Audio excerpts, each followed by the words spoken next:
For more than 2 decades, we've been educating our listeners about financial topics that are most important to you. Do you have enough money to retire? How will you keep from running out of money? What's your plan for managing market risk? What about taxes, inflation, and healthcare? Each week, we talk with an advisor at Lucia Capital Group about these issues and more. This is Managing Your Financial Future. Yeah, what do you say? Time to manage your financial future. It is the podcast that talks about managing not just your financial future, but your financial present. And I think that's important as well. How do we do that? Well, we talk very often about something called the bucket strategy. And you longtime listeners will know that this is something that we specialize in, not just here on the podcast, but outside the podcast as well. Throughout Lucia Capital Group. I'm your podcast host, Johnny Dean, and with me here, of course, as always, Professor Rick Plum, certified financial planner professional, accredited wealth management advisor, and who knows, maybe you'll add another designation this year. Any thoughts to that, Professor Plum? I don't actually see that in the works, but you never know. You never know. You never know. Trying to keep up with the times. But we're glad to have you, as we always are. I mentioned the bucket strategy just a couple of moments ago, of course. And we talk about it all the time. We've done a couple of things this particular season where we've taken some questions from listeners about the bucket strategy. You remember a few episodes back, we did one where we had some more basic questions, and then we had one where we talked about a little bit more in-depth questions about the bucket strategy. And it's always nice to get mail communications, I guess, from listeners who understand how this works, but also people who are new to it. And we try to answer those questions as well. Now, one of the things that I like to do from time to time, and I haven't done this for quite a while, at least a year and a half, is to go through and see what others are saying about the bucket strategy that's incorrect.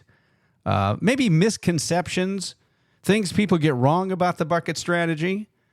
And I'd love to set the record straight on these things because some of these questions, if you just looked at them, or statements, I guess they are, if you just looked at them on the face, you'd say, well, what's so special about the bucket strategy? What's the big deal about it? Maybe they're right. So I want to address, I came up with 5 of these, Professor Plum, looking through just some research that I've done over the last few days. And I want to present these to you and have you give the, not just the counterpoint to it, but I think correct these people who are wrong. Now, you haven't seen any of these questions. Am I correct? I do not believe so. No. Well, you haven't. We'll just say no. I mean, I've seen a lot of questions out there about what is going wrong or right with different things. So I'm not going to say that in some of the research that you did, I hadn't crossed the same research. Well, it's like Carnac. I hold in my hand. These are hermetically sealed and in an envelope. So anyway, I'm going to spring these on you. They're easy for you. I mean, these are things you can knock down right away. So I don't want you to be concerned that I'm going to ambush you because this is something that you specialize in. So I wasn't that concerned. I knew you weren't. All right, but let's get going on these. I'd love to present these to you. And 5. I came up with 5. We'll see if we get to all 5. Things that people either get wrong about the bucket strategy or 5 things that people misconstrue about the bucket strategy. Here's the first one.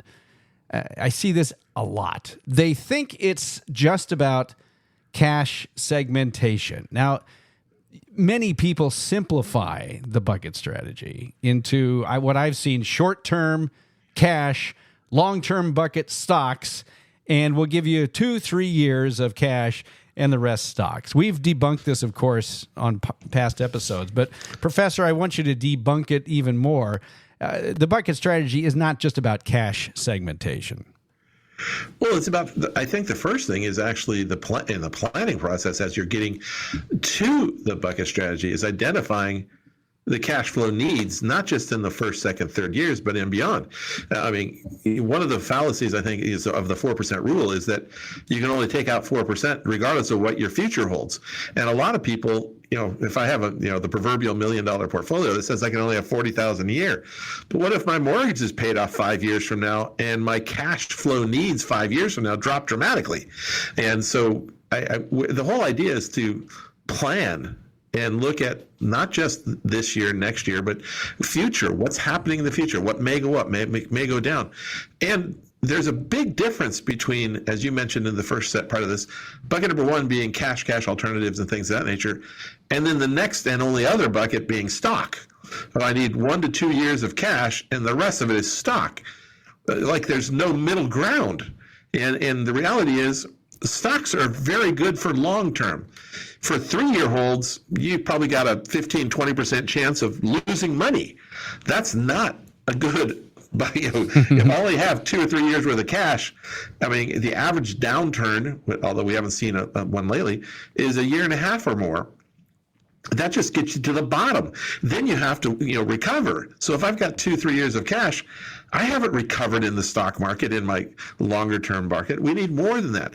So I need something other than cash for 2, 3, 4 years and long term. And so I want something in the middle. I also want a little bit more cash than that too, because unfortunately the markets, I can't remember who said this, but the markets can remain irrational longer than you can remain rational. and so they can stay down, and people tend to get all worked up when they stay down for a little while. Right now, what did we see at the beginning of the year? It went down for a month and a half and people freaked out, and then it came back. In 2020, it went down for 6-7 weeks, and then it came back very well. And then in 2022, it went down. And then 23 and 24 were very good. So those were relatively, by historical standards, short downturns. I mean, if we look back at the big financial reset, or whatever they want to call it, back in 2007-8, it went from October 2007, that was with a high, and then we didn't hit the low until March of 2009. That's at about 18 months, give or take. Mm-hmm. So and by that point, all the pundits and all the prognosticators were talking about, get out, this is going to keep getting worse. And then it didn't. And then it started to recover at that point. But it took a while to recover. So having 2-3 years worth of cash to get you through the downturns, in many cases, in the bad downturns where you really need that resilience, it only got you to the bottom of the downturn. It didn't get you through the recovery. But you have to identify more than just a couple of years, because life changes. Planning ahead means not just this week, next week, and then beyond. We need all the years. We need a little bit more comprehensive idea of what's going on, and we need a buffer between cash and stocks. That's where balanced portfolios come in play. That's where multi-year guaranteed annuities that pay in the 4.5% range come into play.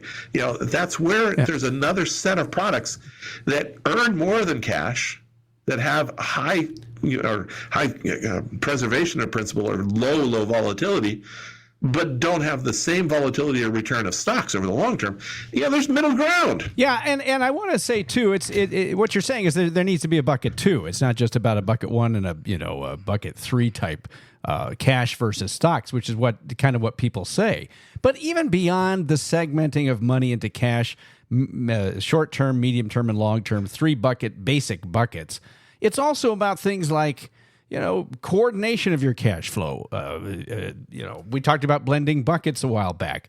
Risk management, tax efficiency. That's also part of it, besides just segmenting into different buckets, right?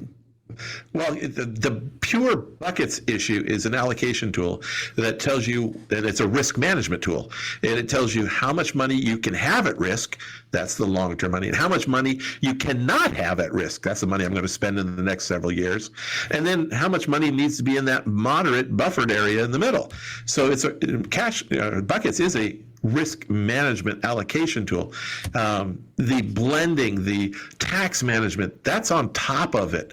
And that the first thing you have to do, folks, is figure out how much money do I have in bucket 1, 2, and 3. And then we look into, so it goes asset allocation first, how much money goes into the different types of investments, identify what you're doing, match your assets and your liabilities, do all those wonderful things. And now we look at, once we know how much goes in bucket 1, 2, 3 with fairly close certainty, now it's a matter of, asset location.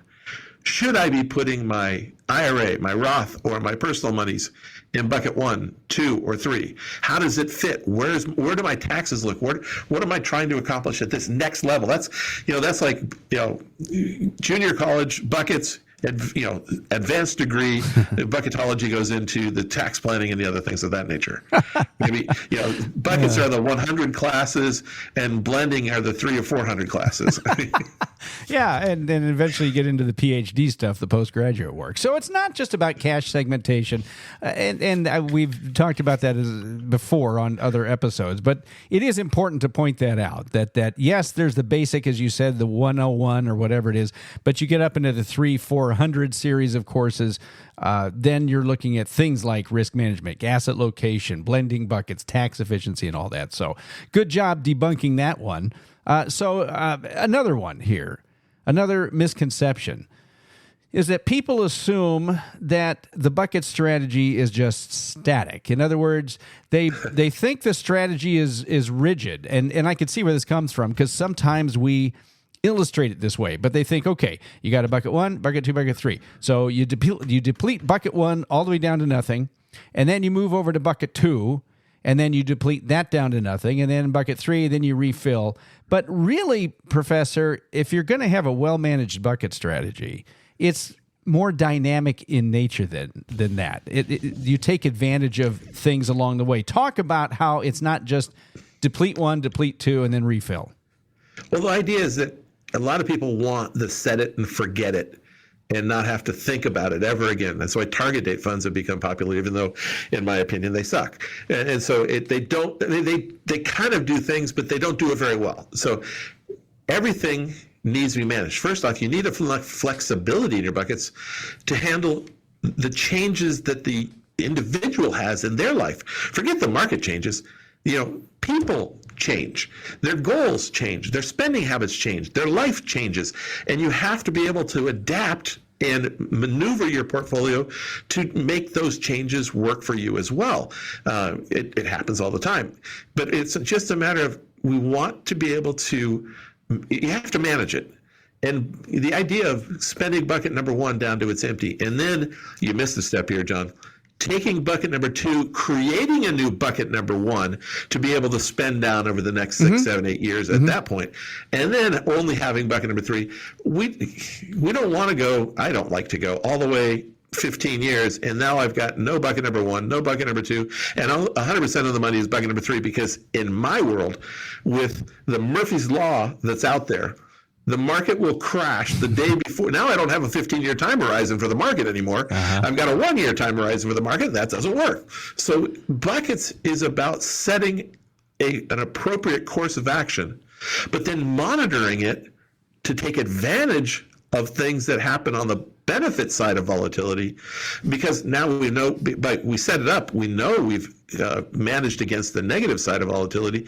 Let's see what we can do. And how much you have to manage depends on how much your life changes, but also what investments that you've been using in bucket 2 and 3.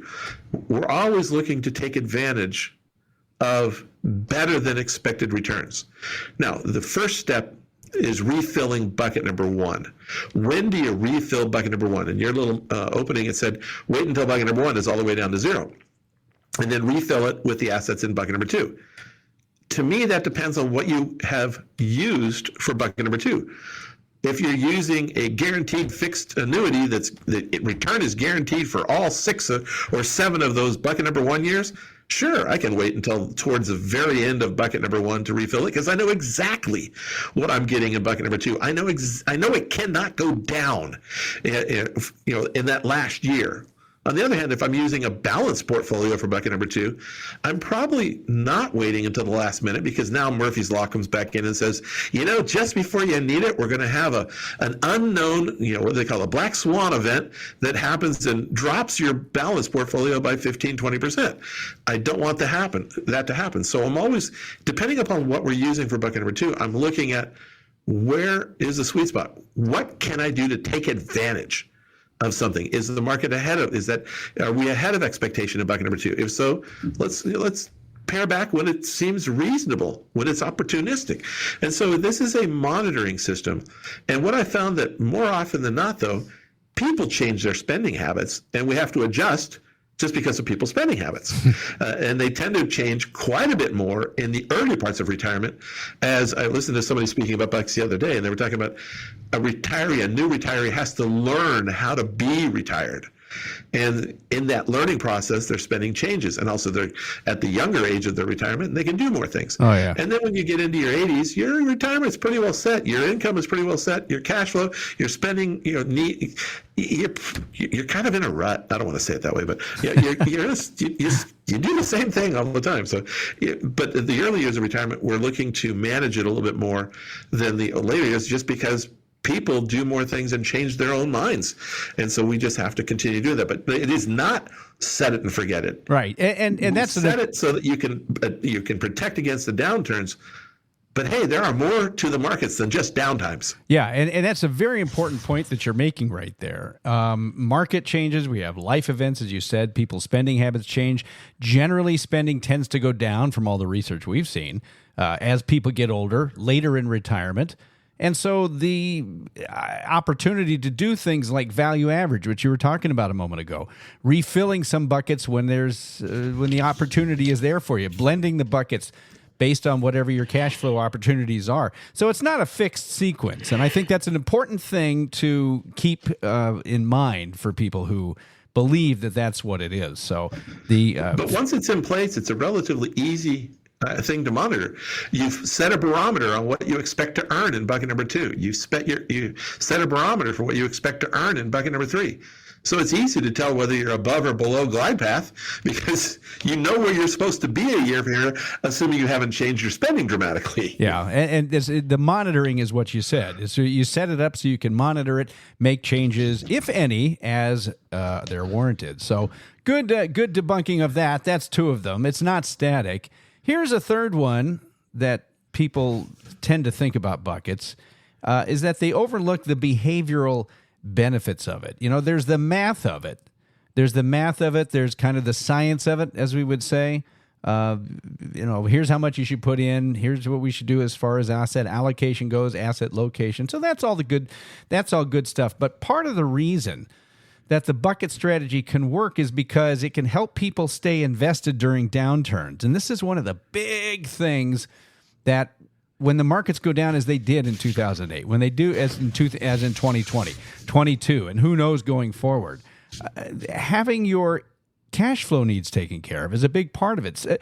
Talk for just a moment about the behavioral benefits of having a strategy like the bucket strategy. Well, the buckets identifies risk, at least the market risk is what we're looking at there.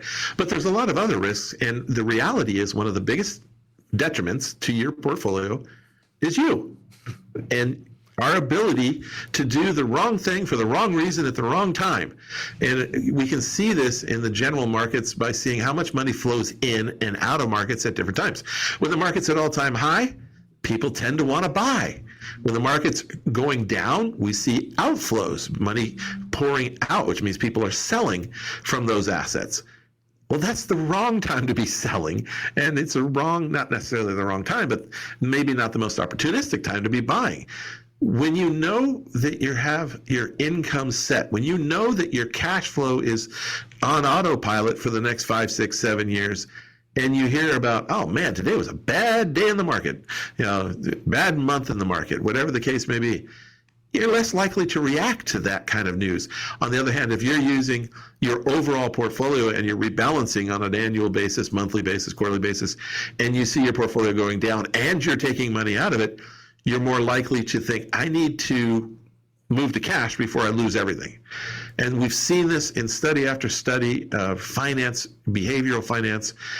People that have the cash flow set don't react to the negative market news anywhere near as much as people that do not have their monthly cash flow met.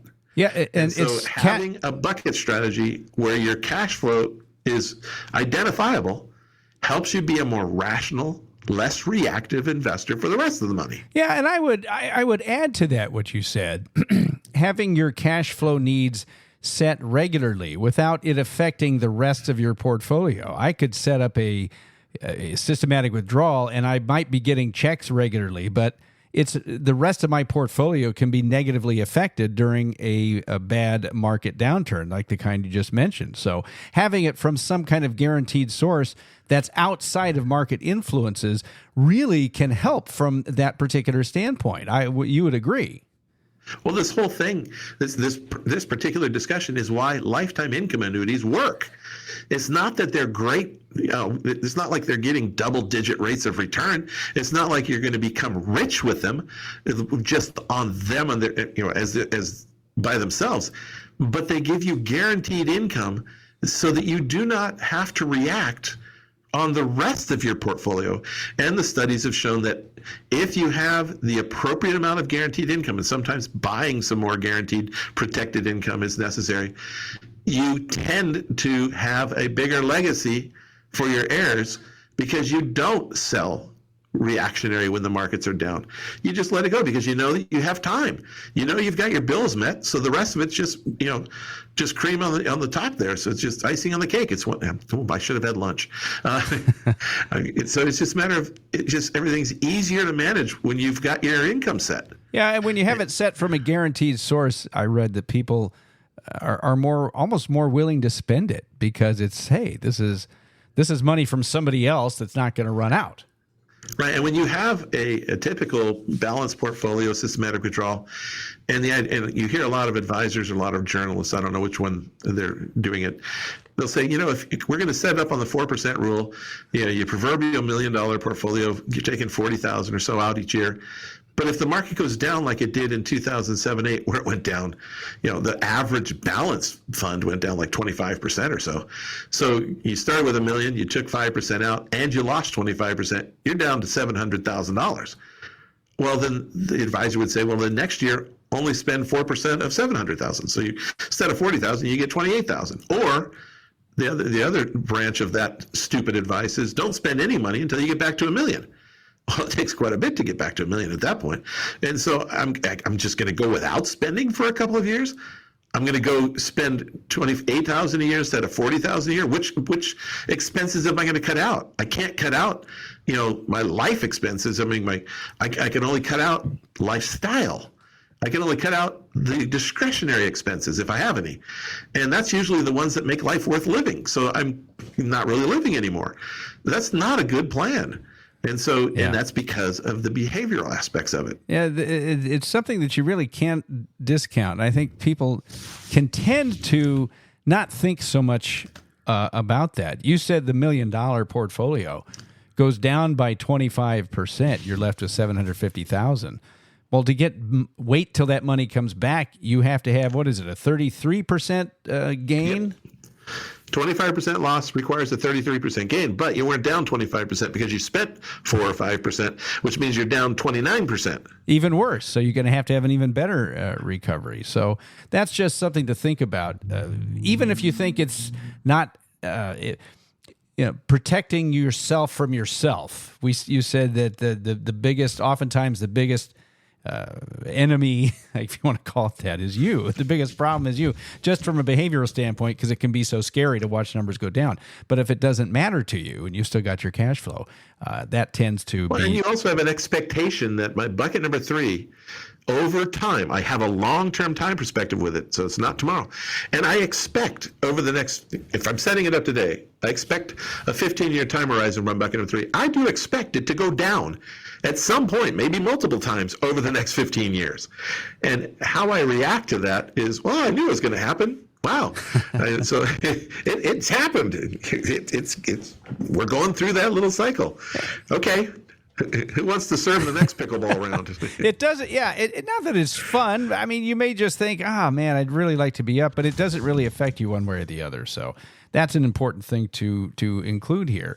So the fourth one here, I probably won't have time to get to 5, but at least this fourth one, you kind of alluded to this a little bit here when you mentioned guaranteed income, and I think you said annuities, which, the misconception is that people think that a bucket strategy underperforms compared to total return investing. Now, I'm not going to say that that's incorrect, Professor Plum, but I want you to you know where I'm going with this. There's a comment there's a claim out there that bucket strategy leaves too much in cash, which drags down returns. But That's not what it's all about.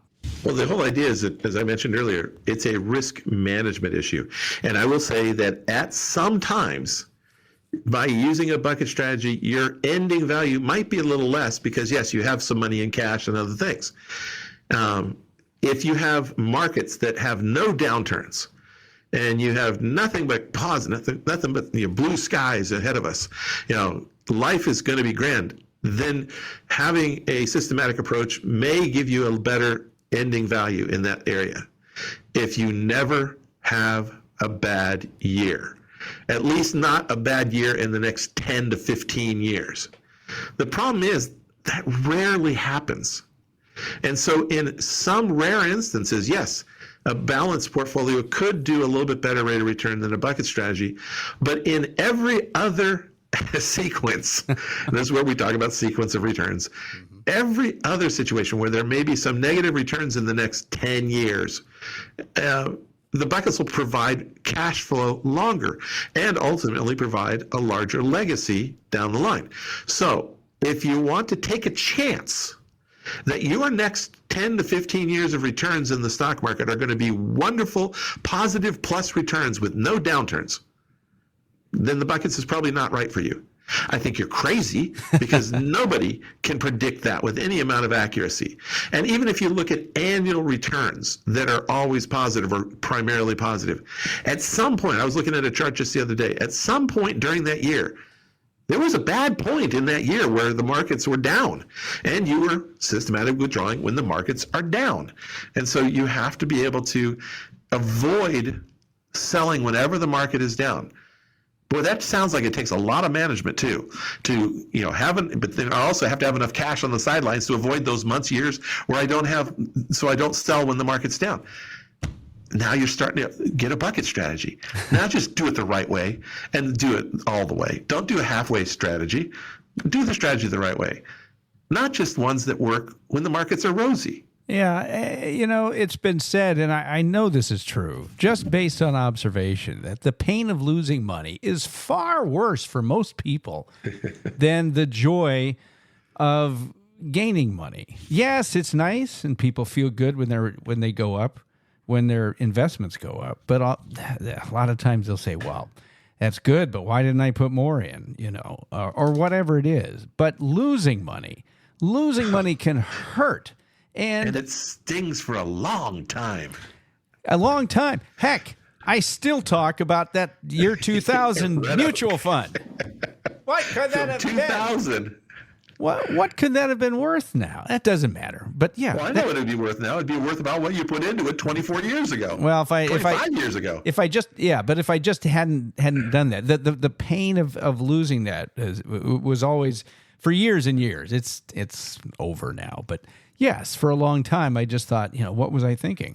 And so the pain of losing is always worse, which is why you ask somebody, well, look, are you willing to potentially, I'm not saying it'll happen, are you willing to potentially give up maybe a little bit on the upside to stop potentially anything happening on the downside? And from a behavior standpoint, but just from everything I've read, most people would accept that. It's right. It's like that John Hancock study that talked about doing a 5% static withdrawal from a portfolio and doing the exact same strategy using the exact same portfolio, but retiring at different times. For somebody who retired in 1979, 20 years later ended up with 6 times their starting value, where somebody who retired in 1969 went broke in 20 years.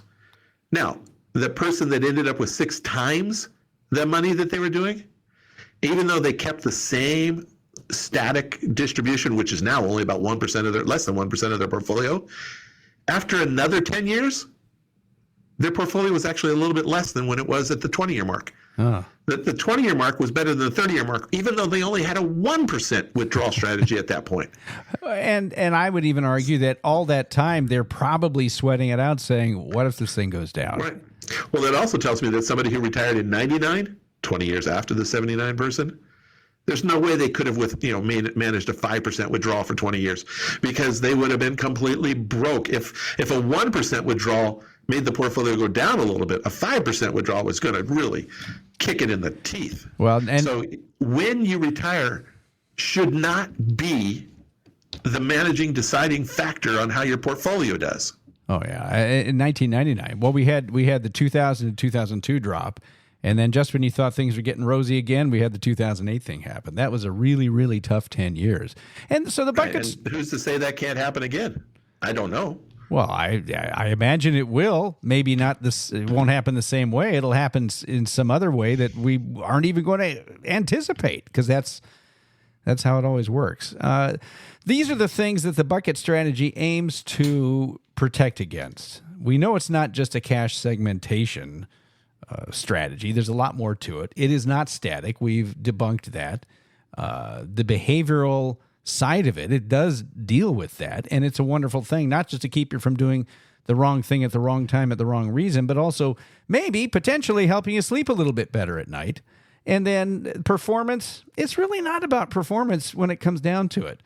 If it does underperform, I think, as I said, many people just say, well, hey, at least I felt pretty good throughout that period of time.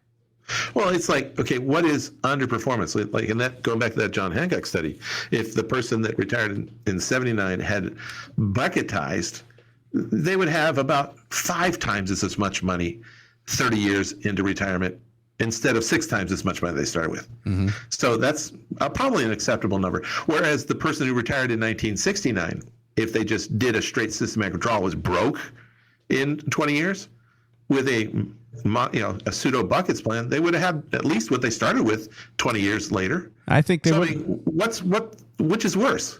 Yeah, I think they would have said, if I'd known better, I would have done this the buckets way.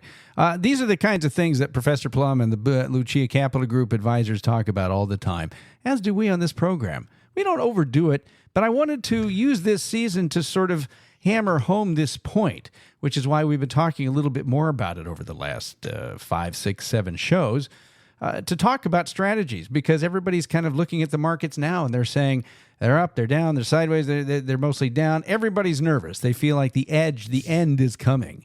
And if you have a strategy that's designed to deal with that, I think it can make it a little bit easier. Can't do anything about what the markets are doing, but you can do something about your strategy. And these are the things that we talk about at Lucia Capital Group. Give them a call if you want to talk more about this with Professor Plum or any of the Lucia Capital Group advisors. 800-644-1150.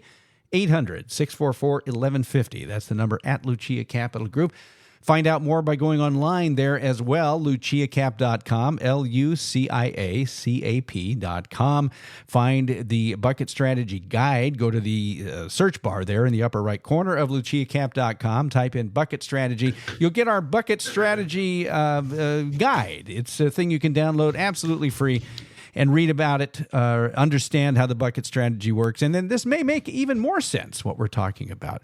And if you do that, I would love to know, I'd love to hear from you what you thought of it. We've gotten some really good feedback over the we've had that up there for at least a year and a half now, and had some really good feedback. We'd love to hear from you as well. You can email us right there at luciacap.com. We've also got estate planning guides. We got Social Security guides, all that stuff right there at Lucia Cap. So do that. Don't forget to subscribe to this podcast, Spotify, Apple Podcasts, either one of those. Subscribe to the podcast and make sure you listen to every single episode, because you don't want to miss anything, especially things like the stuff we've talked about today. LuciaCap.com, Apple Podcasts, Spotify. Did I forget anything else, Professor Plum? Sounds like you're getting busy over there. Yeah, the people are trying to get a hold of me. Yeah, they're knocking on your door, so I'm going to let you go, but I had to wait for the bell to ring your doorbell. Anyway, hey, thank you, Professor Plum. I really appreciate it. Thank you. You're very welcome. All right. Fun. All right, will do. For Professor Rick Plum, certified financial planner professional and accredited wealth management advisor, I'm your podcast host, Johnny D. This is Managing Your Financial Future. Thanks for listening. Talk to you all again next week. The information provided should not be considered specific tax, legal, or investment advice and is not specific to any individual's personal circumstances. Each taxpayer should seek independent advice from a tax professional based on his or her individual circumstances. There's no guarantee that any investment strategy will meet its stated objective. All investments involve risk, including potential loss of principal. These materials are provided for general information and educational purposes based upon publicly available information from sources believed to be reliable. The information in these materials may change at any time and without notice. This material was gathered from sources believed to be reliable. However, its accuracy cannot be guaranteed. Examples cited are hypothetical, are for illustrative purposes only, are not guaranteed guaranteed and subject to potential federal and state law amendments. There's no guarantee that you will achieve the results discussed or illustrated. Stock investing includes risks, including fluctuating prices and loss of principal. Annuities are long-term investment products designed for retirement purposes. Guarantees are based on the claims-paying ability of the issuer, subject to their terms and conditions. Certain terms and conditions apply, so please read insurance company materials carefully. Before investing, carefully consider a variable annuity's investment objectives, risks, charges, and expenses. To obtain a prospectus or summary prospectus, which contains this and other information, call your financial advisor. Read the prospectus carefully before investing. Variable annuities with guarantees are available through optional writers at additional cost. Before investing, carefully consider a mutual fund's investment objectives, risks, charges, and expenses. To obtain a prospectus or summary prospectus, which contains this and other information, call your financial advisor. Read the prospectus carefully before investing. IRA withdrawals will be taxed at ordinary income rates. Withdrawals prior to age 59.5 may also be subject to a 10% penalty tax. Roth IRA distributions of principal from a Roth IRA are tax-free. However, any earnings will be taxed at ordinary income rates, and a 10% penalty tax will apply if withdrawn prior to age 59.5 or within 5 years of the date the Roth IRA was established, whichever is longer. An asset allocation strategy does not ensure a profit or protect against loss. A value averaging strategy does not guarantee a profit or protection from loss. You must consider your willingness to continue purchasing during periods of high or low price levels. The information provided is based on current laws, which are subject to change at any time. Lucia Capital Group is not affiliated with or endorsed by the Social Security Administration or any government agency. Social Security rules can be complex. For more information about Social Security benefits, visit the SSA website at ssa.gov or call 800-772-1213 to speak with an SSA representative. Rick Plum is a registered representative with and securities and advisory services offered through LPL Financial, a registered investment advisor and member FINRA SIPC. LPL Financial Insurance License Number 0518721. LPLIA Insurance License Number 0P91442.